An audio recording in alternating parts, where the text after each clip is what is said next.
પાઠ 16 આખરે ચૂલો ચેત્યો. વિદ્યાર્થી મિત્રો, આ વાર્તાના લેખક બાલાભાઈ વીરચંદભાઈ દેસાઈ જય ભીખુ છે. આ કથા નેતાની લોકો પ્રત્યેની ચિંતા અને તેની જવાબદારીની સમજ આપે છે. માનવતાનો મહિમા આ વાર્તામાં સુંદર રીતે દર્શાવવામાં આવ્યો છે. હજરત ઉમર સાહેબ ઇસ્લામી ખિલાફતના બીજા નેતા હતા. ખિલાફતની લગામ જેના હાથમાં હોય તેનું નામ ખલીફા. આ પદ માટે પ્રજામાંથી યોગ્ય વ્યક્તિ ચૂનાતો. ખલીફા હજરત ઉમર સાહેબ એમના વીરતા, ઉદારતા અને ચારિત્ર્યથી ખૂબ પંકાયેલા હતા. સાદગી તો એમની કેટલી વાર એમના કપડા પર બારાબાર થીગડા જોવાતા ને બુતાનની જગ્યાએ તેઓ બાવળની સૂળોથી ચલાવતા. તેઓ કહેતા કે માણસના કપડા પર લાખ થીગડા હશે તો ચાલી શકશે, પણ એના ઈમાન પર એક પણ થીગડું ન હોવું જોઈએ. એકવાર ખલીફા સાહેબ પોતાના બંદા સાથે રૈયતની સ્થિતિ જોવા નીકળ્યા. વસ્ત્રો એટલા સાદા હતા કે કોઈ તેમને ઓળખી શકે તેમ ન હતું. તેઓ ફરતા ફરતા મદીનાથી 3 માઇલ દૂર આવેલા ગામે ચડ્યા.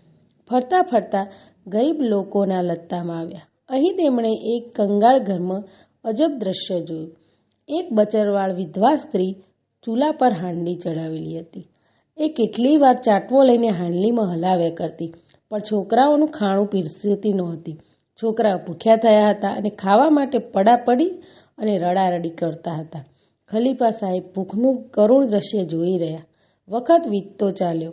પેલી બાઈ ભૂખ્યા બાળકોને કોઈ પીરસે જ નહીં. ખલીફા સાહેબને વાતો કરતી હતી. પેલી બાઈ વિચિત્ર સ્વભાવની લાગી. એ કેટલાય વખતે મીઠું મીઠું ને લહેજતદાર ખાવાનું ખવડાવવાની વાત તો કરતી હતી, પણ હાંડલી ચૂલેથી ઉતારતી નહોતી. ગમે તેટલી મીઠી વાતોથી કંઈ માણસનું પેટ ભરાય છે? છોકરા ખૂબ રડવા લાગ્યા. દયાળુ ખલીફાથી આ દ્રશ્ય ન જોઈ શકાયું. તેઓ આગળ વધ્યા ને ઝૂંપડીના બારણા પાસે આવીને ઊભા રહ્યા. દેવદૂત જેવા કોઈ ઉંમરલાયક આદમીને બારણામાં ઊભેલા જોઈ સ્ત્રી અદબ કરી ઊભી થઈ. ખલીફા સાહેબે પૂછ્યું, આ બાળકો તમારા છે? જી હા, ઓરતે જવાબ આપ્યો. એ જાણતી નહોતી કે આ પુરુષ કોણ છે. તો તમારા બાળકોને નાહક શા માટે રડાવો છો? ન રડાવું તો શું કરું? સ્ત્રીના મોં પર દુઃખ છવાઈ ગયું.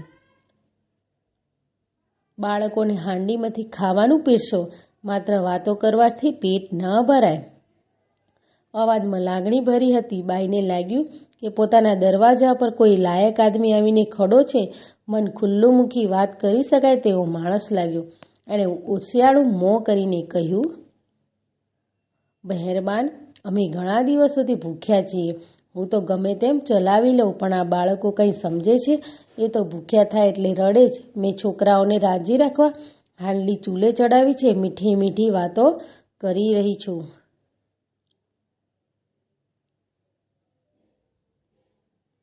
બાઈની આંખોમાં આંસુ આવે. એણે ધીરેથી કહ્યું, હાંડલીમાં પાણી સિવાય કાંઈ નથી. મારા ઘરમાં પણ ગોળાના પાણી સિવાય કાંઈ નથી. ખલીફા સાહેબ આ વાત સાંભળી 2 ઘડી એમને એમ ઊભા રહ્યા. પછી એમના મોં પર દુઃખ ઉભરાઈ ઉઠ્યું. તેઓ પોતાની કંઈ પણ ઓળખાણ આપ્યા વગર એકદમ પાછા ફર્યા અને મદીના શરીફની મજલ કાપવા લાગ્યા. મદીના શરીફ પહોંચીને સીધા તેઓ રાજ ભંડારમાં ગયા. તેમને પોતાનો ભંડાર તો ખાલી હતો, પણ પ્રજાના ભંડાર ભરપૂર હતા. તેઓએ કોઠારી પાસેથી લોટ, ગોળ, ઘી અને તરકારી લીધા. લઈને એક કોથળામાં ભરી પાસે બંદો ઊભો હતો. એણે કહ્યું, મારી પીઠ ઉપર આ કોથળો ચઢાવવા. બંદો ગળગળો થઈને બોલ્યો, નામવર, એક કામ માટે આ બંદો હાજર છે. તેણે કોથળો ઉંચકવા માંડ્યો, પણ ખલીફા સાહેબે તેને એમ કરતા રોકીને પ્રેમથી કહ્યું, રાજનો નેતા હું છું. મારી ભૂલને કારણે જ પ્રજા ભૂખે મરો વેઠતી હોવી જોઈએ. આ ગુનાનો જવાબ એક દિવસ ખુદા પાસે મારે જ આપવો પડશે. મારે ત્યાં કંઈ જવાબ આપી શકું તેમ ભલો થઈને મને મારું કામ કરવા દે તું. બંદાએ ફરી આજીજી કરી, પણ ખલીફા સાહેબ ન માન્યા તે ન જ માન્યા. માલ સામાનનો કોથળો પોતાની પીઠ પર લીધો અને મજલ કાપવી શરૂ કરી. બંદો રોતો અને કરગરતો પાછળ પાછળ ચાલ્યો. 3 ગાઉની ખેપ પૂરી કરી તેઓ ફરી પેલી બાઈના બારણા આગળ જઈ ઊભા. કોથળો ઉતારી બધી માલ સામાન તેને સુપરત કર્યો અને ઝટ રસોઈ કરી બચ્ચાઓને જમાડવા કહ્યું. બાળકો ખાવાનું જોઈ નાચી ઉઠ્યા. માં લોટ બાંધવા બેઠી પણ ચૂલો બુજાઈ ગયો હતો. સૂકા બળતણ હતા તે પૂરા થઈ ગયા હતા ને લીલા બળતણથી ચૂલો જલતો ન હતો. છોકરા તો અધીરા બન્યા હતા. બાઈ એક હાથે ચૂલો જલાવે ને બીજે હાથે લોટ બાંધે, પણ એ રીતે કામ ઝટ ક્યાંથી થાય? ખલીફા સાહેબથી આ વિલંબ સહન ન થયો. તેમણે કહ્યું, તું લોટ બાંધ, હું ચૂલો જલાવી દઉં. ને ખલીફા સાહેબ ચૂલો જલાવવા બેઠા. બળતણ લીલું એટલે ધુમાડાથી આંખો લાલ લાલ થઈ ગઈ ને ફૂંકી ફૂંકીને મોં તથા દાઢી રાખથી ભરાઈ ગયા. પણ ખલીફા સાહેબ એક બાપના પ્યારથી બાળક સામે જોતા હતા. ધીરે ધીરે મલકાતા જાય અને ચૂલો ફૂંકતા જાય. આખરે ચૂલો ચેત્યો. ખાણું ઝડપથી તૈયાર થયું. બાળકો ખાવા બેસી ગયા. ખલીફા સાહેબ પિતાના પ્યારથી બાળકોને જમતા જોઈ રહ્યા હતા. પેલી બાઈએ આ અમીર માણસનો આભાર માનતા કહ્યું, ખુદા તમને લાંબી ઉંમરના કરે.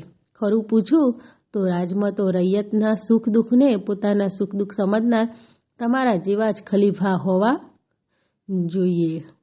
હજરત ઉમર જેવો ખલીફા હોય તો પણ શું ને ન હોય તો પણ શું? પ્રજા એને શું કરે? હજરત ઉમર સાહેબ આ સાંભળી કહીને બોલ્યા. એટલું બોલ્યા, બાઈ, મારી તરફથી એમનો ગુનો માફ કર.